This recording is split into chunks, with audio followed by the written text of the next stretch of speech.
আমার নাম কুতুবুদ্দিন, আমার মায়ের নাম সালেহা বাবা, বয়স 53। হঠাৎ খেতে পাচ্ছিল না, দুদিন পর ডাক্তারের কাছে নিয়ে গেছিলাম, আমাদের লালগোলা। সেই ডাক্তার কাছে নিয়ে কিছু টেস্ট করিয়ে বললো জন্ডিস আছে, টাইফয়েড ধরা পড়েছে। এবার 1 সপ্তাহ দেখার পরও টাইফয়েডও ভালো হচ্ছে না, জন্ডিসও ভালো হচ্ছে না, খেতেও পাচ্ছে না। ওখান থেকে তারপর আর চলে গেলাম বহরমপুর ডাক্তার কাছে নিয়ে।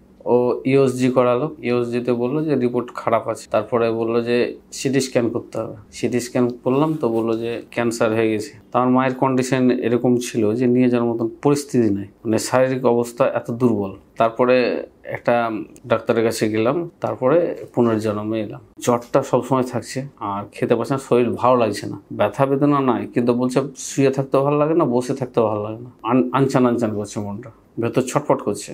রিপোর্টসে তো ওই বলছে লিভার ক্যান্সার, এটা বলছে লাংস পর্যন্ত চলে গেছে। আমাদের ফ্যামিলিতে ক্যান্সার বলতে আমার কাকুর হয়েছিল, 1 বছর আগে মারা গেছে। তো আমার কাকুর সঙ্গে আমার মায়ের কোনো ব্লাড কানেকশন নেই। তো আমার মায়ের এবার প্রথম হঠাৎ আমার মায়েদের মধ্যে আমার মামার হয়েছিল 1 বছর আগে। তো আমার মাকে জানতে দিনি, এখন পর্যন্ত আমার মা জানে না ক্যান্সার হয়েছে। আমি ফেসবুকে পুনর্জন্মের অ্যাড দেখতে পাই, সেখানে গিয়ে দেখি যে রিভিউটা খুব ভালো লাগলো। তারপরে আমি যোগাযোগ করে আমার ইচ্ছা জাগলো যে এখানে আমি চিকিৎসাটা করি।